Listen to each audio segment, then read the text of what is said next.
Kızımlara karanlık kanı.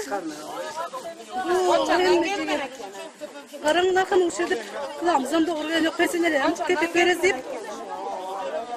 Kızımlara basa maşinin kaz maşini patlattırıyor kısamıza. Yine şöyle yağlı. Üzerin çeken azabımız 40 yıl işler peyser çıkan son gelip gördüğün azabımız şu. Güzel bir Türkmenistan devletimizin içinde şunu bir gelip halkın bu veren azabını yeniledip verip bilmiyordu. Yine halk birinin kaburgası dövülecek, birinin ayağı dövülecek, bir maşinin kepeğinin üstünde o artan harmanam hiç zaten bakın paylaşan bakın. Kömek etseler, azrafı halkın kal yağdayına kömek etseler.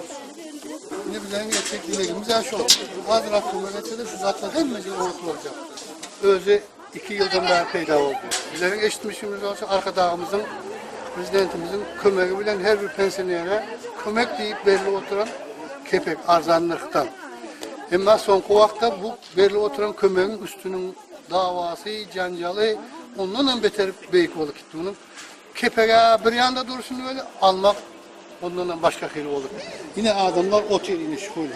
Üst vaş, eginin vaş, ayak, adik, medik hem mezadın depilip yine şu zat verili otel. Yine şunu bir organize deyip her hepte de bir dayhan birleşiğine verse ne bizim dayhan birleşiğimizde özümüzün harazımızdan var. Yani şundan verse bize bir yere gelip azap görmemiyoruz. Ne güzel köyde. Altın kepine bak bir an kılıbıları yağlı ona bir getirip versin öldürür şunu. Uğradılar içine, musur uğradılar. Hem musadı var içinde. Şalayın at kodu gidelim onun içine. Hem bizim şu halka vermeyelim. Halkın hayvan yağlı kasam edelim.